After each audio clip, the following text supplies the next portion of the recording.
नमो नमो नमो नमो नमो नमो नमो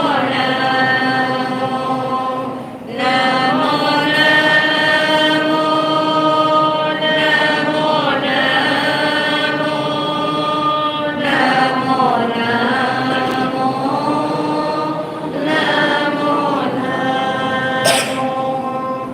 अरिहंत देवनी सिद्ध भगवंतनी आचार्य देवनी नमो नमो आचार्य देवनी उपाध्यायनी साधु संतने नमो नमो नमो नमो नमो नमो नमो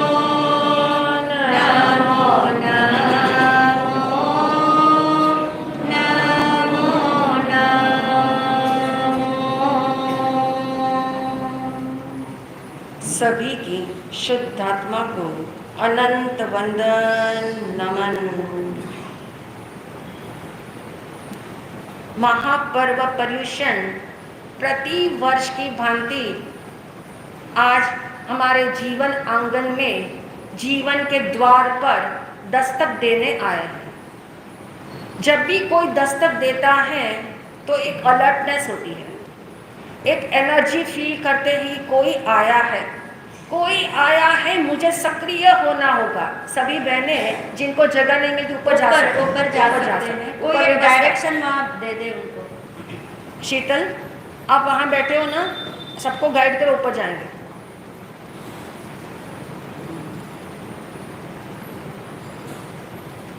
तो प्रति वर्ष की भांति इस बार भी दस्तक देने के लिए पर्युषण पर्व आए हैं। और आप जानते हैं जो व्यक्ति दस्तक देता है वो कौन होता है? मेहमान होता है। जो दस्तक देता है वो मेहमान होता है। वो मेहमान ऐसा है जो खाली हाथ नहीं आता। आपके द्वार पे दस्तक जो सामने से देने आया हुआ है वो खाली हाथ आपको नहीं आया, वो कुछ लेके आया है, वो संदेशा लेके आया है, वो जागृति का शंखनाद बजाने आया हुआ है, वो कुछ प्रेरणा का पाथेय लेकर के आया हुआ है। तो ऐसा ये महापर्व पर्युषण हमारे जीवन के अंदर जो खाली नहीं आए हैं, बल्कि आप रिसीविंग मोड पे हो या नहीं। घर में मेहमान आए और आप रिसीविंग मोड पे ना हो तो क्या होगा? बस इतना सा विचार करें कि महापर्व पर्युषण यदि मेरे जीवन के द्वार पर दस्तक दे रहे हैं तो नंबर 1 सोना मत, नंबर 2 खोना मत, नंबर 3 रोना मत। बाद में मत कहना हम तो है ना पता ही नहीं था, अरे इतना अच्छा सब कुछ था, मुझे नहीं पता था, कब स्टार्ट हुआ, कब क्या हुआ, कौन सा टॉपिक था। यानी नंबर 1 पे सोना मत मतलब यहाँ आके भी लोग सो जाते हैं। बिना रुचि के सोना ही है। बिना रुचि के जितना भी सुनते हो वो सुप्त अवस्था में ही सुना गया है, वो भी एक सोना कहलाता है। भले ही यहाँ सभा में आ गए लेकिन बिना रुचि के सुनोगे तो वो भी सोना कहलाता है। नंबर 2 खोना मत मतलब किसी और में मत खो जाना। यहाँ बैठे हुए यहीं रहना, यहाँ बैठे हुए आपकी जिम्मेदारी है यहीं रहना, इससे बाहर नहीं जाना और कहीं मत खो जाना। घड़ी को देख करके काम याद आने लगे, यानी कहीं खो गए, तो जहाँ थे वहाँ नहीं हो, जहाँ आप नहीं हो, जहाँ आप थे वहाँ आप नहीं हो, इसका मतलब है वहाँ आपकी रुचि नहीं थी। तो नंबर 2 पे ये है कि सोना मत, साथ ही खोना मत, और तीसरा बता दिया रोना मत। बीत जाने के बाद फिर क्या करो, अरे मेरी तबीयत ठीक नहीं थी, मेरा बीपी बहुत हाई चल रहा था, मेरी बड़ी शुगर जो है शूट कर गई, यानी सारी बातें जो है बाद में आपको रुला सकती है, बाद में आपको फीलिंग पैदा करा सकती है, एक संवेदना जगा सकती है। ऐसी कोई संवेदना आपकी न जागे, इसलिए 3 इंस्ट्रक्शन आपको दी, सोना मत, खोना मत, रोना मत। अब हम चलेंगे कि ये महापर्व पर्युषण हमारे द्वार पर पहला संदेश क्या लेके आए हैं, पहला अनमोल संदेश क्या है। और महापर्व पर्युषण का प्रथम अनमोल संदेश है, दूसरों की संभाल छोड़कर अपनी संभाल कर, अपनों की संभाल छोड़कर किसकी कर, अपनी संभाल कर। 360 दिन किसकी संभाल में लगे हो, पर की संभाल करते हैं, दूसरों की संभाल करते हैं। दूसरा चाहे उस बात को समझे ना समझे, दूसरा उसको मूल्य माने या ना माने, दूसरा उसका आदर करे या ना करे, दूसरा आपकी सैक्रिफाइस को समझे ना समझे, फिर भी आप क्या करते हो, 360 दिन क्या करते हो, उसी में अपना टाइम डोनेशन देते हो, उसी में अपनी एनर्जी लगाते हो, वही आपके जीवन का सेंटर पॉइंट बन जाता है। इसलिए 8 दिन अलर्टनेस क्रिएट करने के लिए आज का पहला संदेश है अपनी संभाल कर। और इसके अंदर एक टॉपिक इटसेल्फ जो है आपको 2 डिवीजन में समझना है। नंबर 1 का डिवीजन है अपनी, और नंबर 2 है संभाल कर। अपनी यानी what do you mean by अपनी? आपका अपना कौन है यहाँ पर? आपका यहाँ क्या चीज आपको, जिसको आप कहते हैं ये मेरा है, क्या है? देखिए आगमों के अंदर बहुत सुंदर ढंग से आपका अपना क्या है उसकी परिभाषा दे दी, उसकी कंडीशन बता दी, उसकी जो है इतना कहते हैं सुंदर सा उन्होंने लॉजिक पेश किया है। आगम कहते हैं आपका अपना यहाँ पर क्या है जिसकी मुझे संभाल करनी है, उसमें मुझे आपका अपना क्या है। तो लॉजिक दे दिया जिस पर आपकी सत्ता चलती हो, जिसमें आपका शासन चलता हो, जिसमें आप कुछ कर सकते हो, उसका नाम है आपका। किसमें आपकी सत्ता चलती है? सत्ता यानी शासन, सत्ता यानी जिसको कहते हैं कंट्रोल, सत्ता यानी जब चाहो फेर बदल कर लो, जब चाहो ऐसा कर लो। यानी जिस घर के अंदर आप रहते हो, जिस परिवार के अंदर आप रहते हो, जिस घर परिवार की संभाल में आप लगे हुए हो, जिस व्यापार और व्यवहार की संभाल में आप लगे हुए हो, जिस धन की आप संभाल करने में लगे हुए हो, जिस स्टेटस की भी संभाल करने में आप लगे हुए हो, और क्या कुछ बताएं जिसमें आपकी चलती नहीं है, उसकी संभाल के लिए आप रखे हो, उसकी संभाल में आप लगे हो। जिसमें आपकी चलती है, परिवार में आपकी चलती है, फिर परिवार चलता कैसे है?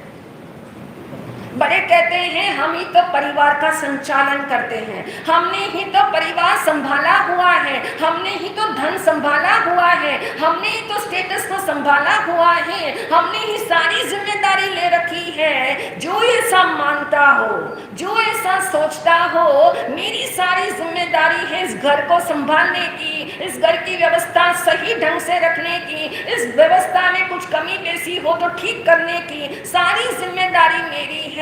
लेकिन भगवान महावीर कहते हैं आपका अपना क्या है। यहाँ पर जिसे आप कहते हो अपना, वो अपना क्या है? जिस पर आपका शासन न चले वो आपका नहीं है। व्यापार में आपने सोचा था कि इस साल इतना मेरा टर्नओवर होना चाहिए, हुआ क्या ऐसा आपके सोचने से? तो कौन कंट्रोल कर रहा है? किसकी सत्ता चल रही है? कौन संभाल रहा है उसको? भूपेंद्र जी, कौन संभाल रहा है इस संसार को? कौन संभाल रहा है? जिसको हम कहते हैं मैंने संभाला हुआ है, ये कितना हमारे अंदर गलत अभिप्राय बैठा हुआ है। मैं संभालता हूँ, मैंने संभाला हुआ है मेरे भावों को, मैंने संभाली हुई अपनी धर्म क्रियाओं को, मैंने संभाला है अपने विचारों को, मैंने संभाले हैं अपने विकारों को। लेकिन याद रखिए, आप कुछ संभालने में समर्थ नहीं हो। क्योंकि बताएगा कोई क्योंकि? क्योंकि ये सब कुछ जो आपको मिला है वो पुण्य के उदय से मिला हुआ है, पुण्य कर्मों से संभाल रहा है। आप संभालने वाले नहीं हो। तो सत्ता किसकी हुई? कर्मों की। यानी कर्मों की सत्ता से जो कुछ संचालित हो रहा है, जिसमें आपका कुछ भी नहीं है, कौन संभालता है आपके शरीर को? शरीर को कौन संभाल रहा है? आप संभाल रहे हो? शरीर को यदि आप संभालने वाले होते तो फिर ये सफेद बाल को काला क्यों कर रहे हो? कौन संभाल रहा है शरीर को? शरीर के अंदर होने वाले जितने चेंजेस हैं और जितनी बीमारियां हैं, जिसको आपको पता ही नहीं कि आज व्यक्ति ठीक है और कल शाम को सुनते हो कि व्यक्ति को स्टंट लग गया, इसको कैंसर की बीमारी हो गई। क्यों? शरीर को संभालने वाले कौन है? संभालने वाला होता, यदि मैं संभालने वाला होता तो कंट्रोल मेरे हाथ में होता, परिवार को संभालने वाला मैं होता, तो ये परिवार जो है, ये परिवार बहुत अच्छा और भी अच्छा हो सकता था।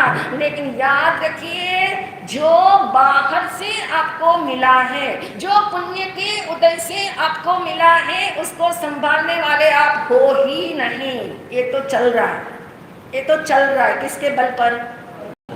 कर्मों के बल पर। शुभ कर्म के बल पर सब शुभ शुभ हो रहा है और अशुभ कर्म के बल पर सब कुछ क्या होने वाला है? अशुभ चलेगा। तो फिर आप बताइए, आपका अपना कौन है जिसपे आपकी चलती हो? इस शरीर पे आपकी नहीं चलती, इस मन के ऊपर आपकी नहीं चलती, इस परिवार के ऊपर आपकी नहीं चलती, इस धन को कमाना, कितना कमाना, कहाँ इन्वेस्ट करना, इसमें आपकी नहीं चलती। फिर चलती कहाँ है? चलती कहाँ है? ये यदि समझ में आ जाए, इसीलिए आज का टॉपिक रखा अपनी संभाल कर।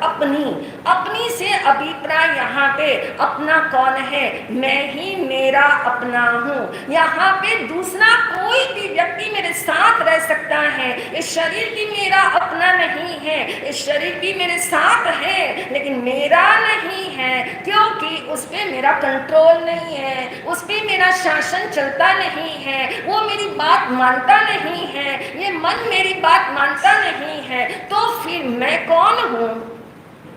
मैं कौन हूँ?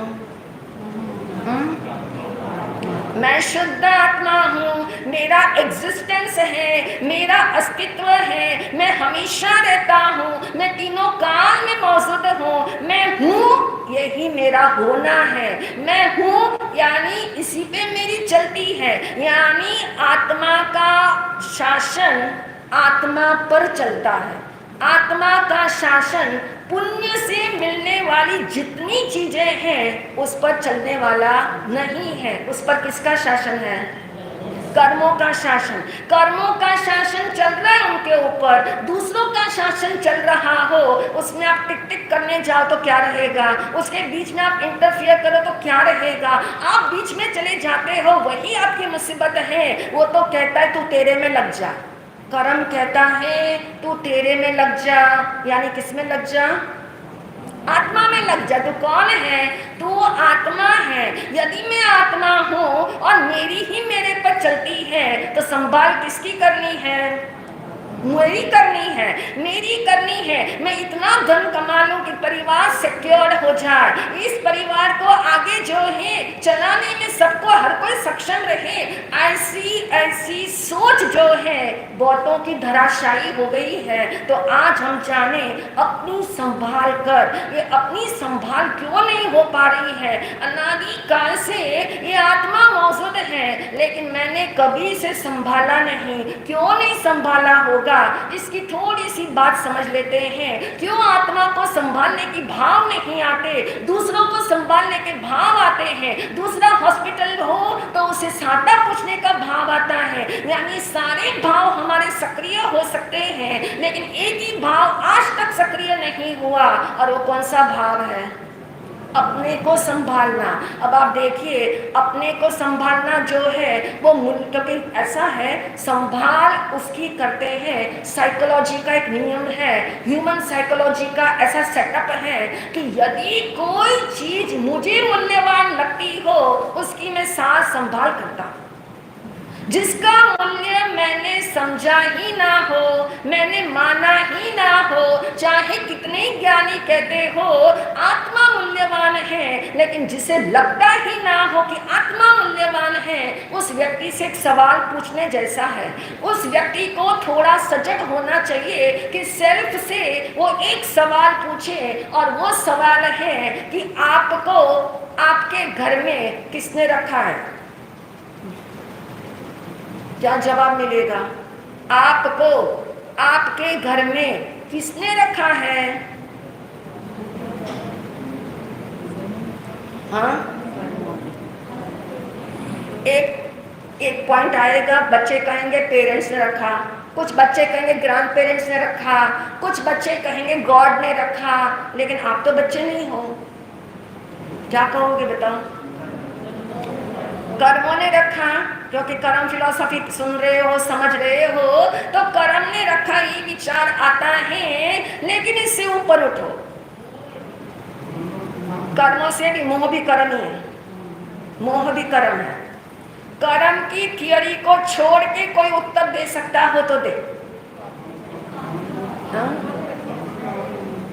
कोई भी कर्म उसी से रिलेटेड है। यानी जो, हाँ, यानी ये समझ में आ जाए कि यदि सब कुछ कर्म के शासन में चल रहा है, तो यहाँ पर मैं मेरे घर में क्यों रहता हूँ? ऐसा यदि कभी पूछा जाए कि आप अपने घर में क्यों रहते हो? क्योंकि आप आत्मा हो।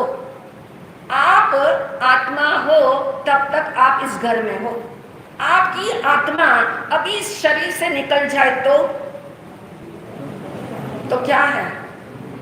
कौन मूल्यवान है फिर? जिसके कारण आपको इज्जत मिलती है, जिस आत्मा के रहने पे आपको इज्जत मिलती है, जिस आत्मा के रहने पे आपको समझ में आता है, यानी जिस आत्मा के होने पर आप घर में रहते हो, आप परिवार के बीच में रहते हो। अभी आपके प्राण निकल जाए, आत्मा निकल जाए, तो कौन घर में रखेगा? कौन परिवार संभाल के रखेगा आपको? आप तो परिवार को संभाले हुए 50 साल हो गए, लेकिन फिर भी क्या सोचते हो? परिवार को मेरे को संभालना है।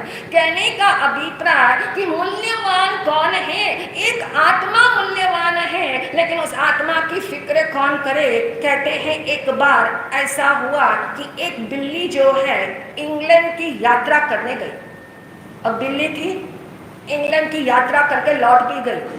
जब लौट के आई, पहली बार गई हुई थी, और जब लौट के आई तो बहुत सारी बिल्लियां इकट्ठी हो गई, क्योंकि आज तक बिल्लियों का कभी जाना नहीं हुआ था। फर्स्ट टाइम विजिट हुआ था, लंदन गई थी। जहां इंग्लैंड गई थी वहां पे जब लौट के आने के बाद सारी बिल्लियां जमावट के रूप में इकट्ठी हो गई। सबका एक ही सवाल था कि अरे वहां क्या देखा? वो लंदन शहर में क्या देखा? महारानी को देखा कि नहीं देखा? महारानी के कोहिनूर हीरे को देखा कि नहीं देखा? वो कोहिनूर हीरा जिस मुकुट में जड़ा हुआ था, उस मुकुट को देखा कि नहीं देखा? और उस मुकुट को धारण करके जो महारानी जिस सिंहासन पर बैठी हुई थी, उस सिंहासन को देखा कि नहीं देखा? अब बिल्ली ने कहा देखो ऐसा है, गई थी सब प्लानिंग करके, सारी प्लानिंग करके मैं इंडिया से इंग्लैंड गई थी और सोचा तो यही था कि जाऊंगी तो क्या क्या देखूंगी, महारानी को देखूंगी, महारानी के सिंहासन को देखूंगी, महारानी के कोहिनूर हीरे को भी देखूंगी, कोहिनूर हीरा जिसमें जड़ा हुआ है उसको भी, मुकुट को भी देखूंगी। लेकिन जाते ही हुआ ऐसा कि सिंहासन के नीचे मुझे चूहा दिख गया और सारा प्लान फेल हो गया। बस यही हम कर रहे हैं।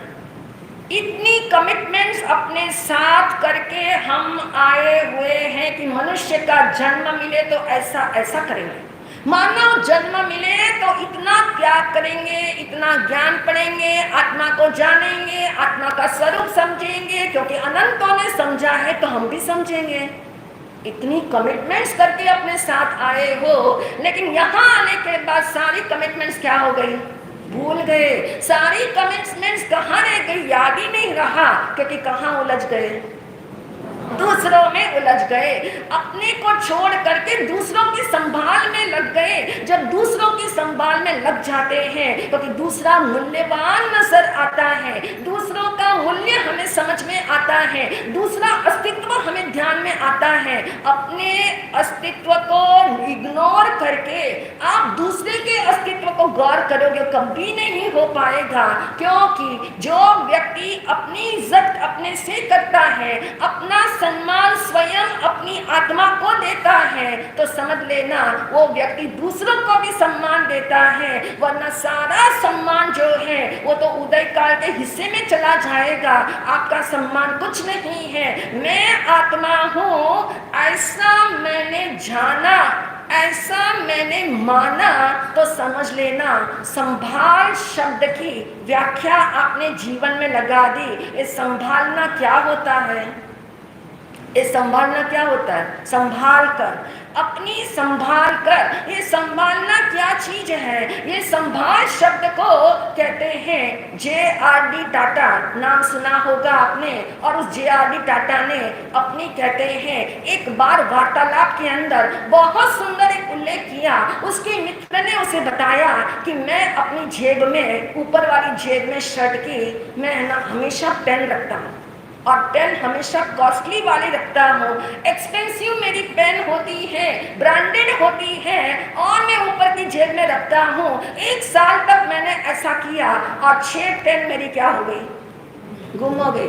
मुझे याद ही नहीं रहता कहाँ रख दी, कैसे रख दी, किसको दे दी, याद नहीं रहता। तो अब मैंने जो है अपनी लाइफ में ऑर्डिनरी पेन रखना शुरू कर दिया। अब ये बात कौन सुना रहा है, मित्र सुना रहा है, किसको, J.R.D. टाटा को। जैसे उन्होंने उल्लेख किया, उस उल्लेख को सुन करके और J.R.D. टाटा बोले एक बार एक्सपेरिमेंट मेरे कहने से करना, एक बार मेरे चाहने से, मेरे कहने से, मेरे सुझाव पे तू ये एक्सपेरिमेंट करना, मूल्यवान से मूल्यवान पेन खरीदना, और उसके बाद मुझे 1 साल के बाद रिपोर्ट देना।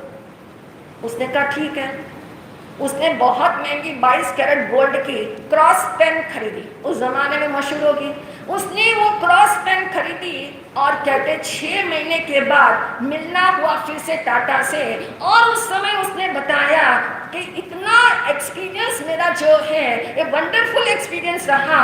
6 महीने के अंदर मैं जब इस पेन को देखता था मुझे हर समय स्मरण रहता है ये पेन बहुत मूल्यवान है, एक पेन बहुत मूल्यवान है। अब मूल्यवान पेन का मैं यदि किसी को देता हूँ तो मेरे ध्यान में रहता है कि वापस लेनी है, वापस लेनी है। जहाँ रखता हूँ याद से रखता हूँ, मुझे मालूम है कि मैंने यहाँ रखी हुई है।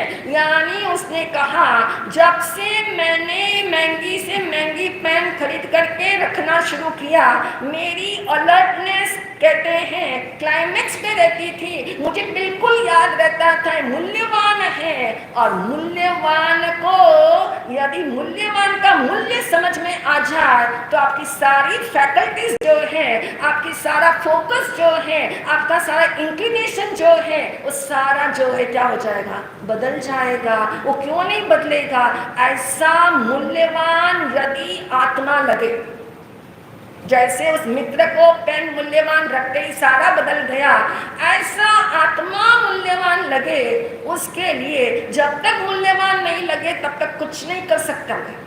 ऊपर ऊपर से सारा चल रहा है, लेकिन मूल्यवान जब तक, जिसको मूल्य समझ में आता हो, जिस मूल्य को समझ करके मूल्यवान के प्रति सम्मान पैदा होता हो, उस मूल्यवान के प्रति आस्था पैदा होती हो, उस मूल्यवान के प्रति जो है डेडिकेशन का भाव आता हो, तो समझ लेना अब भूमिका तैयार हो गई है अपनी संभाल करने की।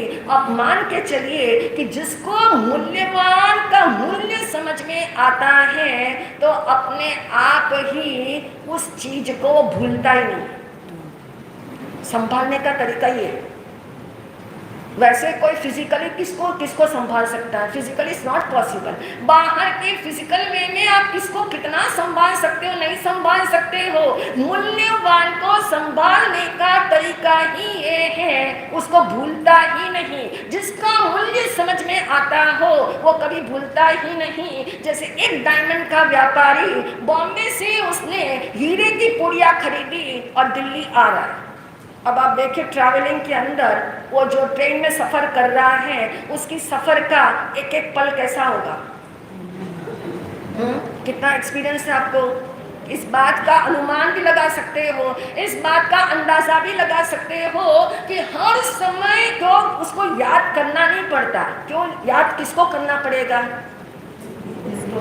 जिसको भूल गए हो उसको तो याद करना पड़ता है, लेकिन जिसको भूलते ही नहीं उसको ही संभाला जाता है। जिसको याद कर करके संभालना पड़े वो संभालना नहीं है। जिसको आप न भूलो ऐसा मूल्यवान कोई लगे, जिसका भूल ही ना सको, जिसके बिना मैं हूं ही नहीं, जिसके बिना मेरा व्यक्तित्व जो दिखाई दे रहा है, एक पर्सनालिटी जो दिखाई दे रही है, लेकिन एक आत्मा के निकल जाने के बाद उस पर्सनालिटी जीरो है, उस पर्सनालिटी में मिट्टी पड़ती है, उस पर्सनालिटी में कीड़े पड़ जाते हैं, उस पर्सनालिटी को कोई चाहता नहीं है। ऐसा ये मूल्यवान आत्मा जिसका मूल्य मुझे समझ में आ जाए, और वो मूल्य इस हद तक का समझ में आ जाए कि जिसमें भूलना तो होता ही ना हो, भूलता तो व्यक्ति है ही नहीं, यानी जिसमें भूल नहीं होती उसी को कहते भूलना नहीं होता, वही व्यक्ति उसको संभालता है। और ये संभालने का इससे सुंदर कोई तरीका नहीं हो सकता। यानी अपने को भूलो नहीं, 24 घंटे के अंदर एटलीस्ट 8 दिन तो कोशिश करें, 8 दिन तो आप कोशिश करें। 24 घंटे में से कुछ घंटे आपके ऐसे हो, लेकिन वो कैसे होने चाहिए कि मूल्यवान का पहले स्वरूप समझ में आए। ये मूल्यवान क्यों हम महसूस करते हैं? जिसके बिना मैं हूं ही नहीं, जिसके बिना मेरा एग्जिस्टेंस जीरो है, यानी जो मैं हूं उसी को ही मैं मानता नहीं हूँ, जो है उसी को मैं इग्नोर करता हूँ, जो एक्चुअल में है, जिसके कारण ये सारी सृष्टि जिसको हम कहते हैं। लेकिन जो मैं हूँ उस मैं का ही मुझे जो मूल्य नहीं होगा तो फिर संभालना किसको संभव होगा? यानी संभालना उसको है, उसी ढंग से संभाला जाएगा जिसको हम समझ लेते हैं ये मैं है। यानी मैं को संभालना यानी आत्मा को संभालना, अपने को संभालना यानी आत्मा को संभालना। तो कैसे संभालोगे? उसका मूल्य समझोगे। उसका मूल्य कैसे समझ में आएगा? जब उसका स्वरूप समझोगे कि आत्मा त्रैकालिक है। एक पल के लिए मेरी आत्मा मुझे छोड़कर कहीं नहीं जाती है क्या?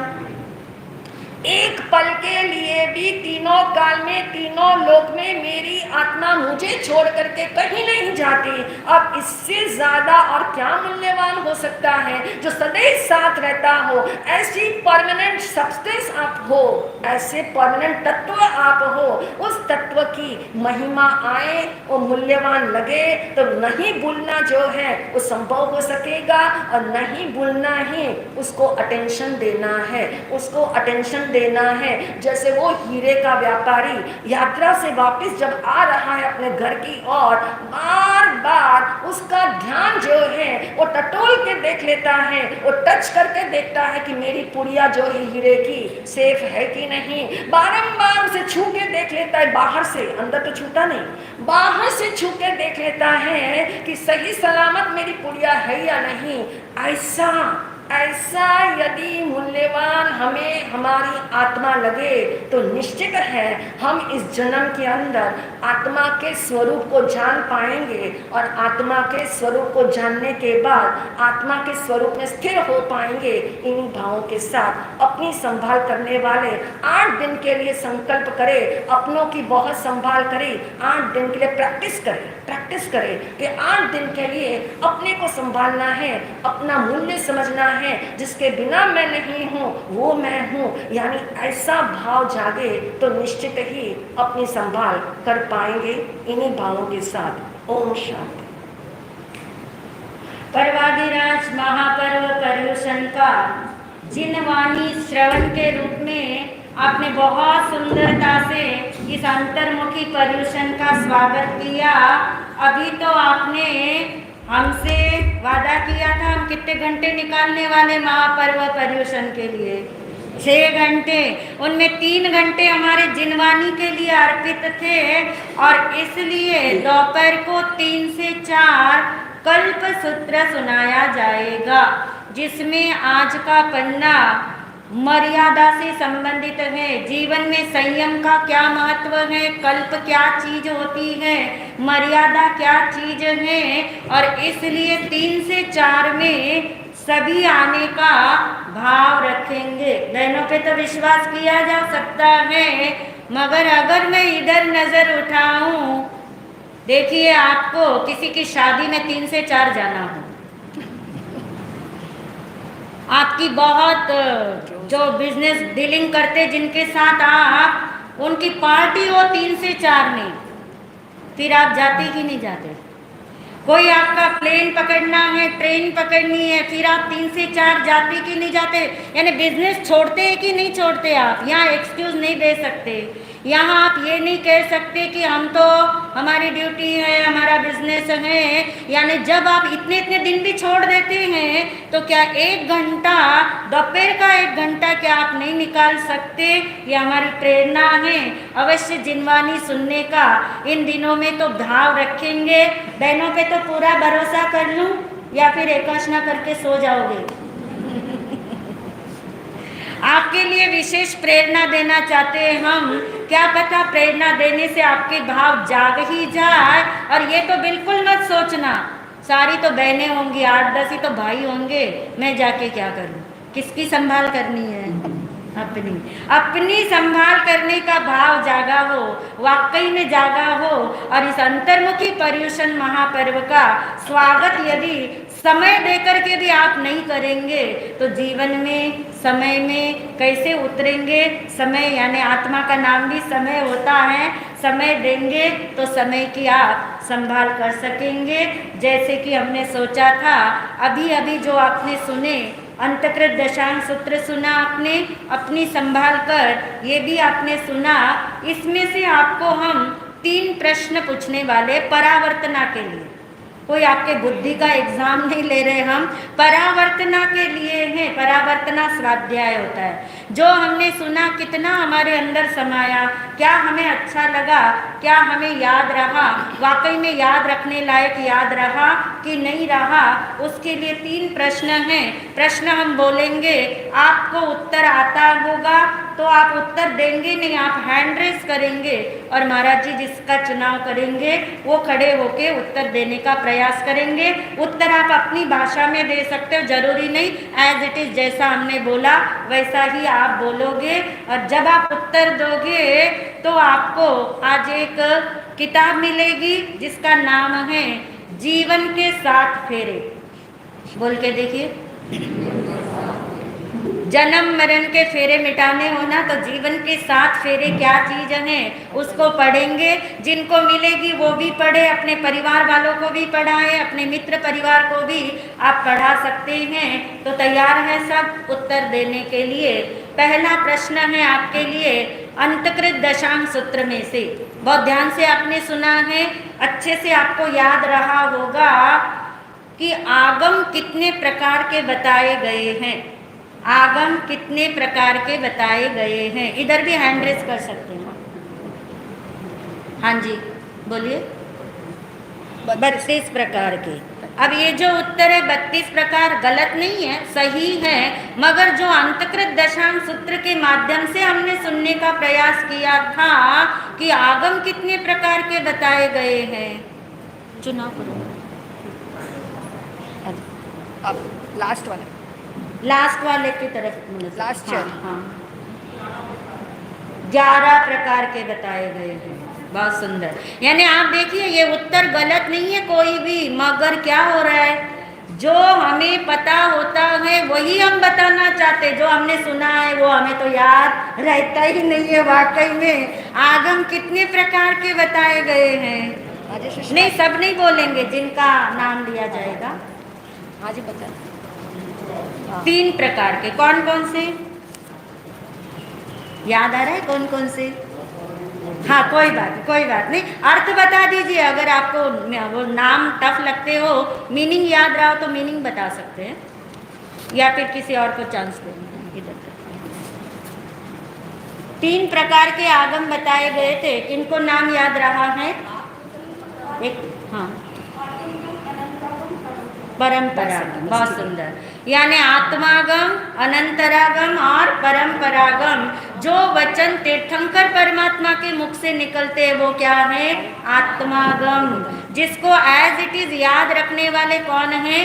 गंधर्व भगवान। वो क्या है? अनंतरागम। और परंपरागम का मतलब गंधर्व भगवान के जो शिष्य आगे से आगे परंपरा से जो आगम हम तक चले आए। तो ये जो 32 शास्त्र है, ये जो 11 अंग हैं, उनका नाम अभी किसमें आएगा? परंपरागम के अंदर आएगा। और अब आगे का प्रश्न अपनी संभाल कर में से लेते हैं, ताकि अभी अभी आपने सुना है तो जरूर आपको याद रहा होगा। आप सोच रहे होंगे महाराज जी पहले ये पूछ ले तो हम भी जवाब दे सकते हैं। अपनी संभाल कर इस टॉपिक में यहाँ अपना क्या है और अपना क्या नहीं है उसकी लिस्ट बताए। क्या अपना है और क्या अपना नहीं है उसके बारे में बताना है। महाराज जी चुनाव करेंगे।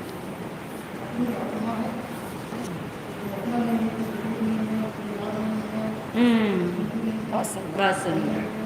यानी आत्मा को छोड़कर जितना भी कुछ है वो मैं नहीं, वो मेरा नहीं, वो मेरा स्वरूप नहीं। इतना भी सारा दिन में आज आपको याद आता रहे तो अवश्य आप अपनी संभाल कर पाएंगे।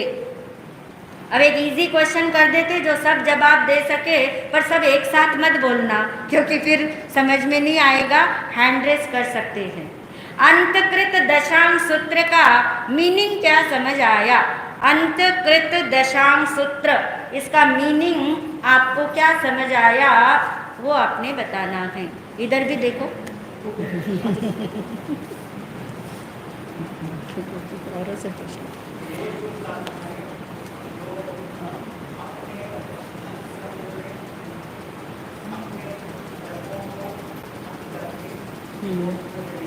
अच्छा मोक्ष में चले वो अंतकृत दशांग सूत्र है। ठीक। और पूछना किसी ने? और किसी ने बोलना था इधर से। अंतकृत दशांग सूत्र का मीनिंग आपने क्या याद रखा? अंतकृत दशांग सूत्र। हाँ जी आस्था।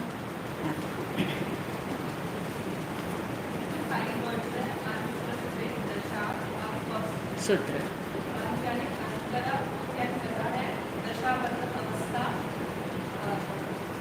अंग सूत्र मुख्य। हाँ बहुत। और सूत्र यानी हाँ जीवन में देखो सब लोग हेल्प करने के लिए नहीं, अच्छी बात है, अच्छा याद रखा है। क्योंकि जो हम हर साल सुनते हैं उसको तो हमें याद रखना ही होगा। उसे याद रखेंगे तो कहीं ना कहीं जीवन में आपके वो घूमता अवश्य रहेगा। देखिए आपके पास संकल्प पत्र सबको व्हाट्सएप के ऊपर मिले हैं। त्याग भावना क्या रखनी है उसके बारे में भी बताया गया है। और जिनको नहीं भी मिला होगा तो वो आप मंत्री जी से ले लें, यहाँ से पदम जी से, सबको व्हाट्सएप पे मिल जाएगा। और आज उसके अनुकूल आपने धारणा करनी है कि 8 दिन तक हम ऐसे कल्प में, ऐसी मर्यादा में, ऐसे संयम में, ऐसे तप त्याग के भाव में रहेंगे। इतनी छोटी छोटी चीजें हैं जो आप सब कुछ कर सकते हैं, जिसमें मैं आपको बताती जाऊंगी। आप संकल्प करते जाना, अपने मन के अंदर संकल्प करते जाना। आज अंतर्मुखी पर्युषण मनाने हैं ना, तो नंबर 1 सबसे ज्यादा हम दूसरों से जुड़ते हैं, बोल बोल के जुड़ते हैं ना, बात कर करके। तो इन 8 दिनों में मौन साधना को साधना है। और ऑप्शन दिए गए आपको सारा दिन में 6 घंटा, 8 घंटा, 24 घंटा। देखिए 5 घंटे जो आपने, 6 घंटे जो आपने हमारे लिए नहीं, पर्युषण महापर्व के लिए निकाले हैं, वो 6 घंटा तो आप मौन ही तो रहने वाले हैं। तो आपको जो टिक मार्क लगाना अपने मन में धारणा कर लीजिए। फिर धारणा के अनुसार महाराज श्री आपको आज एक साथ सबको नियम कराएंगे। मौन साधना 6 घंटा, 8 घंटा, 24 घंटा। देखिए आपने अठाइयाँ बहुत करी होगी, फिर जब 24 घंटे में वो भी आएगा। क्योंकि रात में भी बोलते हैं लोग, आपको पता है, रात में भी बोलते हैं। और जो सारा दिन बोलता है वही रात में बोलता है, जो सारा दिन नहीं बोलेगा वो रात में नहीं बोलेगा, क्योंकि इतना कुछ उसने अंदर में संजो के रखा होता है। तो 28 करके देख सकते, मौन की 28। जो कहते महाराज जी दवाइयाँ लेनी पड़ती है, शरीर नहीं चलता है, अब शरीर ऐसा हो गया कि हमसे उपवास नहीं होते, तो भगवान ने सबसे पहले मौन साधना से भी त्याग भावना करा दी। मौन की 28 भी जो करना चाहे, देखिए बहुत आपको अच्छा लगेगा, इतनी शांति मिलेगी कि आपको लगेगा कि हम बोलते ही क्यों हैं। दूसरा संकल्प है विधि सहित वंदना करना है 8 बार, 27 बार, 24 बार। जिनको उठ बैठ के नहीं किया जाता हो तो बैठे बैठे भी कर सकते हैं, या उठ बैठ के कर सके, भाव सहित कर सके तो अच्छी बात है। तीसरा है सामायिक। जिन्होंने आज तक भी सामायिक नहीं की है, स्थानक भवन में आके भी नहीं की है, तो कम से कम इन दिनों में 3 सामायिक करे, 5 करे या 11 करे, धारण करते जाओ अपने अंदर में।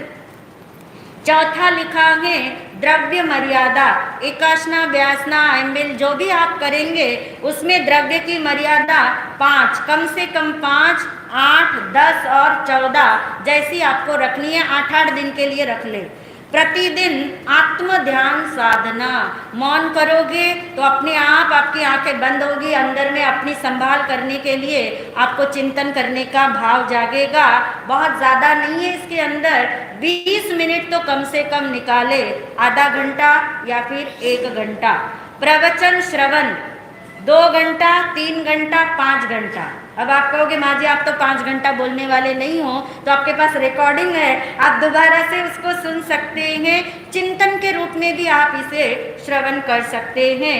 और सबसे अच्छा और सीधा साधा रखा हुआ है जो हर कोई कर सकता है, सबके लिए ज़रूरी है, और वो है मोबाइल से निवृत्ति।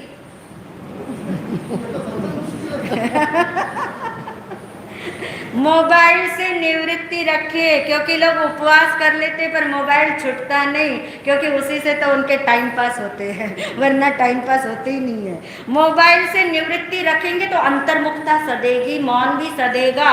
6 घंटा, 16 घंटा या 24 घंटा करके देखे, प्रयोग है। मगर इसमें से जितने ऑप्शन दिए हैं बहुत कम से कम मिनिमम दिए हैं, इससे मिनिमम तो अब आप और क्या करोगे। और तब त्याग के दिन हैं, सभी सामूहिक रूप से त्याग भावना का संकल्प कर सकते हैं, जो सभी करते ही हैं, मन में धारण कर ले। मैं इसलिए अभी सामूहिक बता रही हूँ, फिर एक एक बहन, एक एक भाई आकर के मुझे ये नियम करा दो, ऐसा नियम करा दो, नहीं, सभी को एक साथ धारणा के अनुसार प्रत्याख्यान दिए जाएंगे। जमीन कन, हरी सब्जी और फल का त्याग। दूसरा लिखा है बहुत इजी, क्रोध में नहीं बोलना। क्रोध आना तो आपके बस में नहीं है, वो तो उदय है ना कर्म का, मगर क्रोध में नहीं बोलना। निंदा बुराई का त्याग, कम से कम 8 दिन सबके गुण ही गुण दिखे, निंदा बुराई के दोष दिखे ही ना। नंबर 4 रात्रि भोजन का त्याग। ये तो अपने घर में आप अनाउंसमेंट कर देना, सभी कर सकते हैं। होटल जाने का और टीवी देखने का त्याग लिखा, ताकि आपके पास टाइम बचेगा, तभी तो आप यहाँ आ पाओगे। कटु वचन नहीं बोलना, ये भी सबके लिए पॉसिबल है। पार्टी आदि में नहीं जाना। इन 8 दिनों में कितनी भी कैसी भी पार्टी, क्लब, किट्टी जो भी आपकी होती है, उन सब में नहीं जाना। और 8वां है सबको क्षमा का दान देना और सबसे क्षमा मांगना। सबने अपने अपने अंदर में धारणा करनी हो तो धारणा करके हाथ जोड़ लीजिए। महाराज जी धारणा के अनुसार आपको नियम कराएंगे। आपकी अपनी अपनी धारणा के अनुसार जैसा जैसा सोचा वैसा पछान भगवान के हिसाब से मन की धारणा के अनुसार 10 घंटे परिक्रमामी निंदामी गरिहामी अपमानम वो से प्रत्याख्यान लेने वालों को धन्यवाद धन्यवाद। ये कोई छोटा मोटा तप नहीं है, ये बहुत बड़ा तप है। ये संकल्प यदि आप निभा पाएंगे तो आपको अंतर्मुखता का भी एहसास अवश्य इन दिनों में होगा। 12 घंटे का जाप चल रहा है, सुबह 6:30 से शाम को 6:30 बजे तक। शाम को 6:30 बजे प्रतिक्रमण सामूहिक रूप से इसी हॉल में कराया जाएगा बहनों के द्वारा। बहन भाई दोनों सामूहिक रूप में इसका लाभ अवश्य ले सकते हैं। जो नहीं आ सकते, जिनकी कोई कंडीशन है, तो जिनके पास धन्य आराधना पुस्तक है, वो अपने घर में बैठ के आज के दिन से 8 दिन तक तो अवश्य उसे पढ़ने का भाव रखेंगे, जिसमें आलोचना, प्रतिक्रमण, क्षमापना, मिच्छामी दुक्कडम का भाव सबके भीतर में जागृत रहेगा। तपस्या के पचकान